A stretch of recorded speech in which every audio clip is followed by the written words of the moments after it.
Ebullient greetings. I'm your host, Jacquie Bird of Jacquie Bird Spiritual Wellness, your guide to stress and anxiety relief, mindfulness, awareness, self-care, self-love, and personal growth. Welcome and thank you for joining me as we roll with peace in mind. Today's riff is Are You on the Right Train? Riding on the Urge.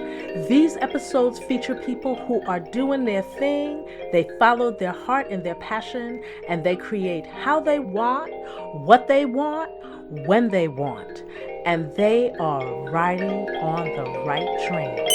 Today's spotlight is Guillermo Martinez, Indigenous instrument maker, craftsman, musician, teacher, and keeper of knowledge. As usual, I'm geeked up because, I have a guest. I'm going to read something before I have him introduce himself to you so that you understand one of the things that drew me to him. On his website, he says, "My intention with every instrument I make is for it to open the heart of its user to help them transform on a very deep level. I'm honored to help people explore themselves through these sacred instruments." And without further ado, please introduce yourself and tell us where you're from. Hi, my name's Guillermo Martinez. I live here in Orange County and I have a studio and home here. And I'm a descendant of native peoples of Mexico. Are you from Mexico or were you born in California where you're currently residing? Actually, I was born in Mexico and came here at the age of 1. Wow. Now, what did your parents do? What type of profession were they in? My father was a mechanic. You know, he worked at a dealership in the valley, San Fernando Valley in Glendale. And my mother was like, most moms, stayed home and always feeding you and always hugging you and, and go clean the yard, take out the trash. Yeah, the days of chores. Oh boy. Yeah. I remember those. So you create instruments. Was your interest born out of like what your dad did in terms of being a mechanic, a building? Well, it's a foundation for sure because, I work with machines and I have to fix them, I have to repair them. So that mechanic background helped me, through high school and because most of my jobs were factory jobs. Interesting. And so to have a mechanical aptitude was very helpful. Wow. So was he your primary teacher in that regard? I used to go to work with him. My summers was not like every other kid, stay home. I got up at 6 a.m. and went to work with him from probably the age of 12 or 13. So when did music come into play? That happened when I was I was a teenager. My sister was very young. She was little, probably, a 10-year-old or 9-year-old. And she asked me to take her to practice. And she was all dressed like in a skirt and she had little leggings on her ankles. And I go, "Well, what kind of dancing? What are you doing?" She goes, "I'm doing Aztec dancing." Wow. And I, what? Is that a thing? And then I said, and I had a Volkswagen bus. So I said, "Sure, she says in LA. I go, "That's fine." And in those times, you can go from the San Fernando Valley to downtown LA in about 25 minutes. What? I'm gagging. Wow. I can't imagine that. Yeah. So it was like, I thought, no big deal. Nowadays, my little sister asked me to take her downtown LA. I said, no way. So, so I took her and I wanted to check it out. She was young because she normally would go with my younger brother. So I wanted to just go make sure it was safe that he was there. I'm just not dropping her off. Right. And as soon as I was walking in, they had just started. My little sister runs, into the gymnasium. And as soon as I walk in, they just started. So they blow on the conch shells and they're hitting the drums. And, actually I can probably replicate it. Oh, thank you. We're in for a treat, y'all. So I walk in and it's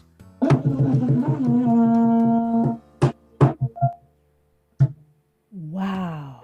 It like pierced my heart and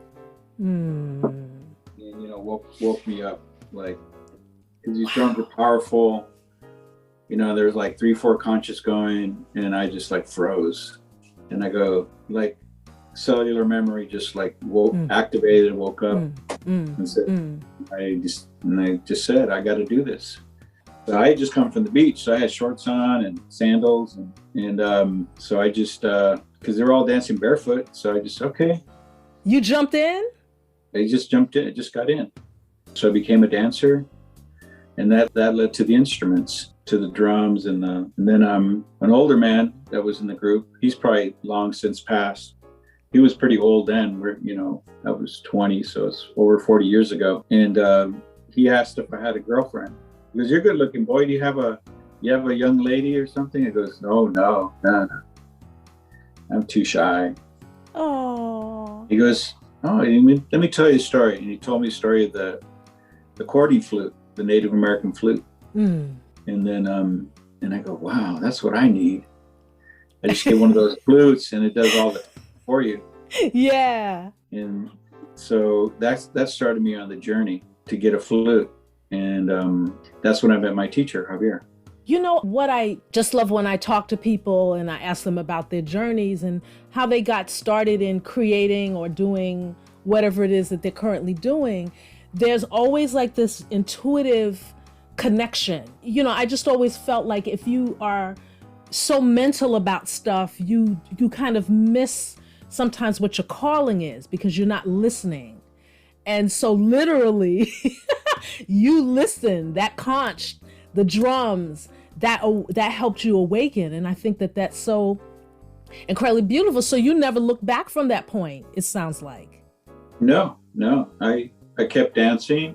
It was a spiritual path that put me on my spiritual path. Once you become a cultural dancer like that, you start coming across other groups like Hopis and Apaches and the Chumash or Lonis. You start finding about like, hey, we got invited to dance at this Chumash ceremony or at the Morongo casino, with the Morongo tribe before they even had the casino.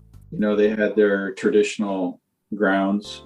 So we would always get invited to those things. And so you start getting invited to ceremonies, you start learning about smudging, you learn about sage, you learn about their style of sweat lodges or nipis, and it just goes on and on and on. It's like layer upon layer upon layer. And so you start getting involved in ceremonies.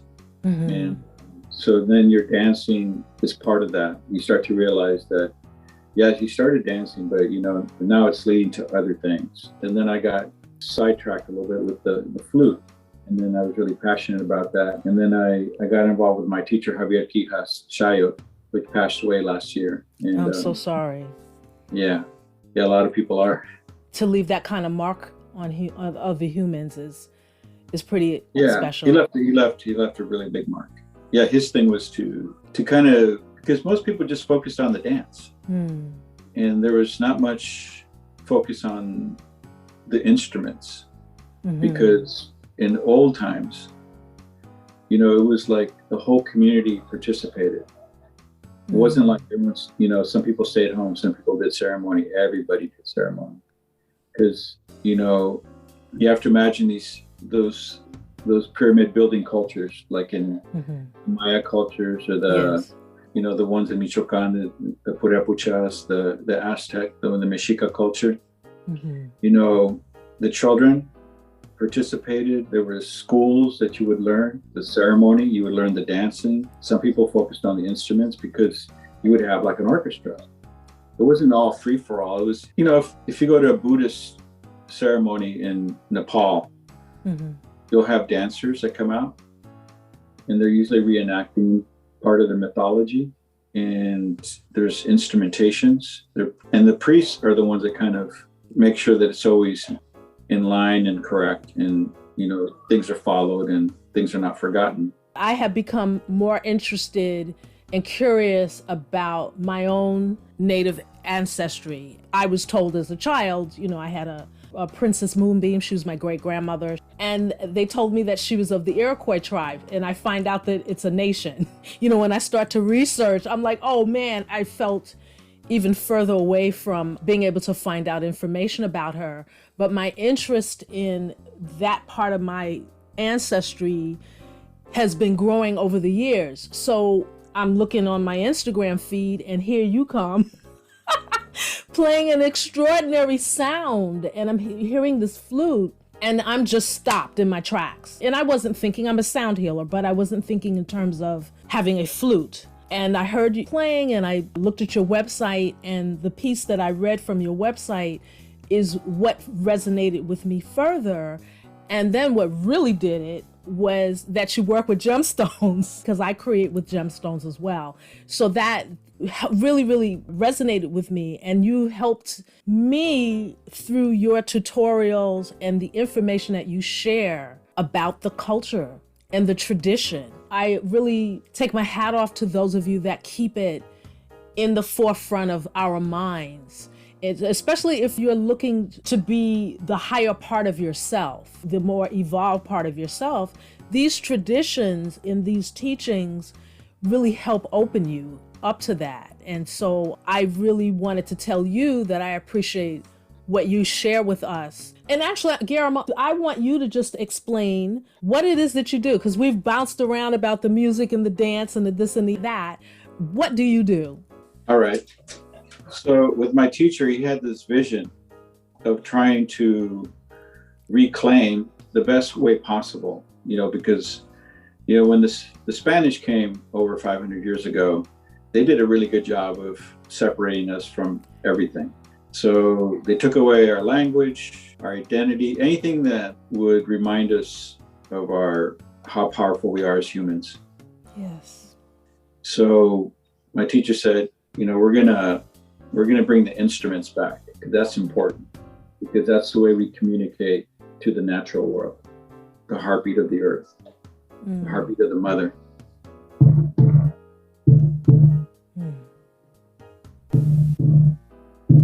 And it's how we determine life. If we have a pulse. And just like that, they took it away. They took away our voice to our mother, our connection. And they were able to introduce other things. And, they were able to introduce the Catholicism and, yes, language. They just started taking everything away. So the drums is what connects us to earth, to that foundation. It's our heartbeat. The rattles, they represent like the middle world. It's where we communicate to plants, to the plant people, to the trees, to the insects, and to the four-leggeds, the animal spirit. The four-legged is the animals. And then the flutes represent upper world. So these instruments represent 3 levels of creation: the lower world, our foundation, the middle world, and the upper world. And so, when he saw that it was missing, because in the dancing it was just drumming and dance, which is just a form of, one of the forms of prayers. But there was also singing. There's also, meditation. There was also the music. There was also theater, reenacting, dressing up, putting on regalia, representing the different elements of nature. Chak, the thunder god, or the sun. Tezcatlipoca, the dark lord. All these different parts of our spirituality. And so little by little, we started bringing it back. And now I'm happy to say that if you go to ceremony, you'll see some of the youth, playing the flutes and, now incorporating the ceremony. And a lot of it was gone. So we're kind of, have to, bring, a lot of the young people are actually trying really hard and going to old manuscripts and that's awesome. And they're bringing back the ceremonies. And, now they're what they call kapulis, which is the school. It's where you would go to learn the dances, their names, the patterns, what are the things that are important in this ceremony. And also now you can take classes and learn the traditional language. There's many, but one of the important ones, which is the Nahuatl language. I'm sorry, what is the name of the language? Nahuatl. Nahuatl? Yeah, it's the language that was spoken by the Mexicas. It would be a lot like English now, like a trade language. We use it to, like, for me to communicate with you and to communicate with people listening. Yes. So it's like a tool in a way. So that's why, when I was raised speaking Spanish for a long time, I just identified as Mexican. Mm. And the things that came with that. And then you find out later that a lot of it is what I identified with is not really who I am. Yeah. I'm not a Spaniard. I'm not, I'm not a Latin person. Mm. Because I'm not Latino, because I'm not from Italy or Spain or Portugal, which is, those Latin-based cultures, or French. Those are the Latin. And so, yeah, it's just learning about myself and the truth. Nowadays people want to be politically correct. So, I could say I'm a native North American, which, that's my bloodline. And a lot of the instruments I do, and that's it. I became Tlamistani. I'm like a teacher. I'm Yes. like a keeper of knowledge. Yes. The knowledge I keep is the making of these instruments and how to play them. And so each person has to kind of find a way to interpret it themselves. We're not going to go back and play these instruments exactly like they did 800 years ago, 1,000 years ago. Right. That's kind of gone. The colonization took care of that. Right. I mean, right. But I do feel that we do have like deep ancestral memory within ourselves. So I think if you meditate, and maybe you'll get a teaching, or you'll get something will come through from the past. Been sitting here listening to you with just chills up and down my spine, and I tell people, if you want to know truth, just feel what's going on in your body when you are receiving information from someone. If you've got tingling going on throughout your body, you are hearing truth. I mean, I would love to learn some dance and some song, and what do you suggest? Well, first of all, before I forget, I do want to say that, yes, when you hear truth, your body feels it. But you always feel when someone's really humble and very truthful. Absolutely. And to answer your question, well, first of all, I would just get involved with any local Indigenous people in your area. Because, if you do have Indigenous ancestry, your ancestors will just be happy that you're participating in a ceremony. Part of the ceremony is realizing that you are connected to all things, all beings, all peoples, and they just be happy with that. You're not thinking just about yourself. You're not being materialistic. The Indigenous people have certain beliefs, like the belief of giveaway about ownership is transitional. It's like, there's like the ownership of land, and how sometimes I even see people like thinking they own their children. Oh boy. And so it's like not letting a child find themselves. If all children were allowed to see all the different world religions and then make a choice. Okay, I want to be religious, or I want to be spiritual. So I think, get involved with Indigenous communities, in your local area. And once you get in the loop of the ceremonial circuit, I mean, right now it's kind of on pause. If you get an opportunity to do, a ceremony with the Huichol Indians, or participate with the Hopis, or whatever, that's all great. But also, I would even go as far as to, like, when I'm extended to do ceremonies with Buddhists, like in Japan, or somebody from Mongolia, in the UK, or Siberian shamans, from Russia, I just participate and I bring what I can. But I also look and I listen, and I always observe certain things that are always kind of common. Like there's a commonality through all these ceremonial directions, and I borrow. If I see a Shinto practice that I like, and I feel and I resonate with this, I think I would like to do that. I would like to have that in my home. So I bring it with me, and I try to, ask as much as I can, and try to do it as, to the best of my ability. It's probably not perfect, but the intention is always important. Yes. Because ceremony is ceremony. Whether you're doing it with hundreds of Japanese or doing it with Druid people in the UK, it's Yeah. I meant to ask you this previous to this interview. If you wouldn't mind, before we part, would you play something for us? Sure. Okay. Oh, there are a couple of things I want to ask you. The name of your company, and please say the name. Quetzalcoatl Music. Please tell us what that means and why did you choose that? Okay, Quetzalcoatl is in the Nahuatl language. It means feathered serpent. Now he was a prophet. He was like a Buddha or like a Christ. So he was like the Buddha of Native American people, especially of Mexico and the Southwest. And they say that before then, most offerings were blood offerings and were quite cruel in nature. And when he came, he had a peaceful approach. Supposedly he also taught the native people the growing of corn. He taught them poetry. He taught them music. He taught them dance.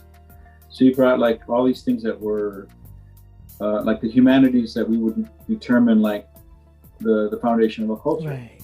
So when Hernan Cortez came, it was supposedly when Quetzalcoatl was to return. He came the year that he was prophesied to return. So when they greeted him with the clothing and the vestments of Quetzalcoatl. Wow. And so all he saw was like gold and silver and all the these beautiful things. And so he took it, in the wrong way, obviously. Because he said, I'm gonna take advantage of this. But anyways, so that's why I chose the name Quetzalcoatl, because he's like the patron deity of music and dance and the arts. And that's why I chose that. Wow. I mean, there's a lot, you can go really in depth with Quetzalcoatl. I mean, there's books about it. And I have friends that really, are quite knowledgeable.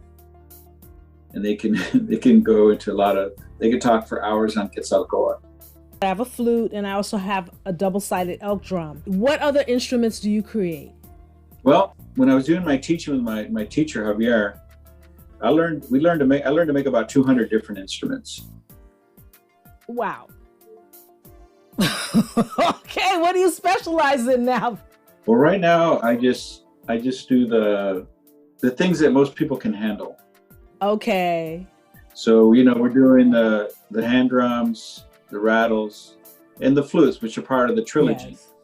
But then there's these other, unique little instruments that have, a special purpose. And I guess one of them recently is the ocean drum. I almost fell out of my seat when I saw that drum, when I heard that drum, because I have an ocean drum and I bought mine in Colombia, my first introduction to those drums. And I just thought it was amazing. But that drum oh my gosh. Yeah, those are unique. And I remember my teacher making one and it's like, and I go, what are you making? He goes, you'll see. And I'll go back like, what are you making now? You'll see. And then finally he puts it together and then, I made some improvements on it though, for sure. Because of my engineering background, I figured, it's pretty amazing. So folks, first of all, you need to follow him, Guillermo, on Instagram so that you can see what he does and hear. And also look at his YouTube as well, because he does tutorials and he has a flute. Oh my. This is one of my favorite little flutes. This is a really old flute. This is probably 25 years old. And it's made out of a really beautiful flamed mahogany. And it's, I don't know the color, I don't know if people are watching this. Well, is it just audio? It will be both. Right now it'll be audio. So can you describe it for the audience? Yeah, this is kind of like based on the really early flutes with the bird head on the end. It's got the head with the open beak. And this is based on like what I call the first flute. Wow. And this I got from a really famous furniture maker. He wanted me to make him a flute, and he wanted a flute out of this material. And I've never seen wood like this ever before.